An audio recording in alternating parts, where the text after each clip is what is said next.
जब नवाजुद्दीन सिद्दीकी के साथ इंटीमेट सीन कर फूट फूट कर रोई थी कुबरा सैद। बोली कई घंटे तक वो मेरे साथ।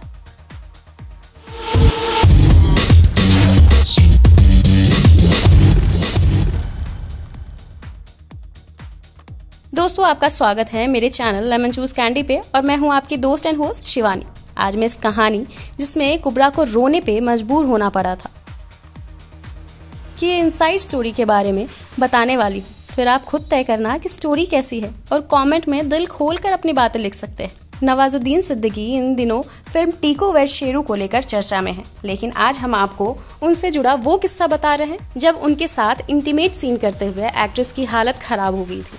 जब नवाजुद्दीन सिद्दीकी के साथ इंटीमेट सीन कर फूट फूट कर रोई थी कुबरा सैद। बोली कई घंटे तक मेरे साथ, बार बार होता रहा। दरअसल ये किस्सा उस वक्त का है जब Nawazuddin Siddiqui popular web series Sacred Games में नजर आए थे। इस सीरीज में एक्टर के साथ अभिनेत्री कुबरा सैद ने भी काम किया था। इस सीरीज से उन्हें काफी पहचान भी मिली।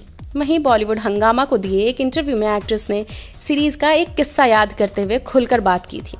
कुबरा सैद ने बताया था कि नवाजुद्दीन सिद्दीकी के साथ किए गए इंटीमेट सीन्स में मैंने काफी परेशानियां झेली हैं। कुबरा सैद ने बताया कि नवाजुद्दीन सिद्दीकी रियल लाइफ में काफी शर्मीले इंसान हैं। उनको इंटीमेट सीन के लिए तैयार करना बहुत ही मुश्किल काम था, इसलिए हमें वो सीन्स करने में काफी मुश्किलें आई थी। कुबरा ने बताया कि एक सीन के दौरान उन्हें 1-2 नहीं बल्कि 7 टेक देने पड़े थे। उस सीन को करने में हमारा पूरा दिन निकल गया था और कई घंटों तक सीन करने की वजह से मेरी हालत बहुत खराब हो गई थी, इसलिए मैं सेट पर ही जोर जोर से रोने लगी, जिसके बाद नवाज और अनुराग कश्यप ने मुझे संभाला। बता दें, नवाजुद्दीन सिद्दीकी जल्द ही कंगना रनौत द्वारा प्रोड्यूस की गई फिल्म टीको वर्सेस शेरू में नजर आने वाली हैं। इस फिल्म में उनके साथ अवनीत कौर दिखाई देंगी। ये तो एक पक्ष है दोस्तों। आपको बता दूं कि ये हीरो और प्रोड्यूसर का बहुत ही पुराना टैक्टिक्स है। हीरो को खुश करने के लिए प्रोड्यूसर जानकर बार बार रोमांटिक सीन्स को दोहराते रहते हैं, जब तक कि हीरोइन समझ न जाए या हीरोइन टूट न जाए कि अब मेरे से ये सीन दोबारा नहीं हो पाएगा।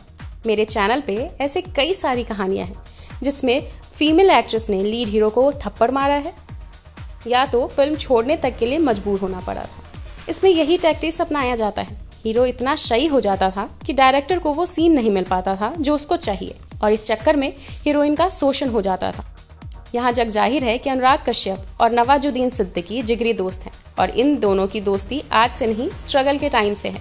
ऐसा माना जाता है कि दोनों बहुत ही करीबी दोस्त हैं। साथ में पूरे बॉलीवुड को पता है कि अनुराग कश्यप का कोई क्लास नहीं है। इंडस्ट्री के सबसे नीच और सबसे घटिया किस्म के इंसान और प्रोड्यूसर में गिने जाते हैं अनुराग कश्यप। दूसरे और नए स्ट्रगल करने वाले आर्टिस्ट को ऐसा शोषण करता है अनुराग कश्यप कि लोग अनुराग को बॉलीवुड का रावण बताते हैं। ऐसा सुना है। अब सच्चाई क्या है वो तो स्वयं अनुराग ही जानते होंगे।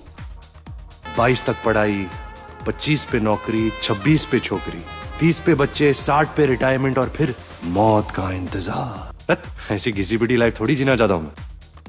लेकिन जब रणबीर कपूर की लड़ाई सलमान से हुई थी तो इसका फायदा उठाने के लिए अनुराग कश्यप रणबीर के पास गए।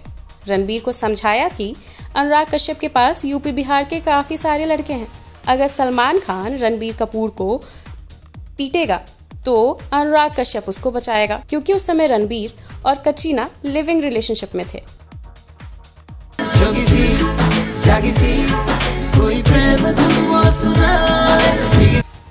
जब ये बात सलमान को पता चली तो सलमान आग बबूला हो गया, क्योंकि सब जानते हैं सलमान खान कैसे हैं, दोस्तों का दोस्त और दुश्मनों का दुश्मन।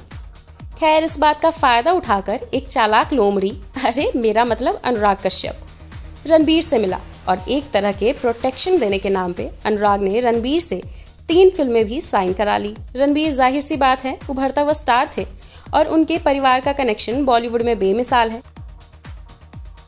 बड़ी कूल लगती है मुझे, ये कहना था।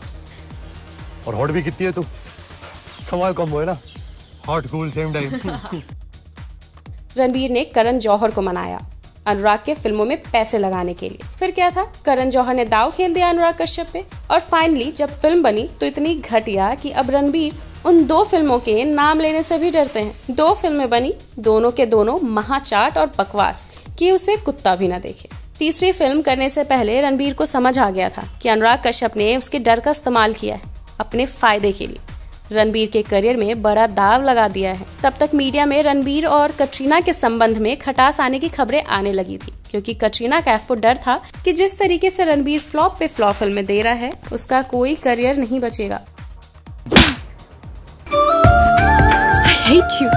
ब्रेकअप होने पे सलमान ने ऋषि कपूर के कहने पे रणबीर को माफ कर दिया और ऐसे रणबीर निकला अनुराग के झांसे से और नए डायरेक्टर्स के साथ काम करने लगा।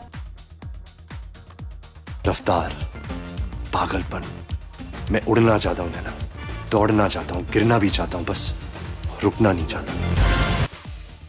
ऐसी कई सारी कहानियां प्रचलित हैं अनुराग कश्यप के बारे में कि कैसे अनुराग ने लोगों का इस्तेमाल किया और अपने फायदे के लिए कुछ भी कर सकता है और बहुत ही निष्ठुर, चालाक, झूठा और घमंडी घटिया डायरेक्टरों में गिने जाते हैं अनुराग कश्यप जी। अब वापस आते हैं अपने मेन स्टोरी पे।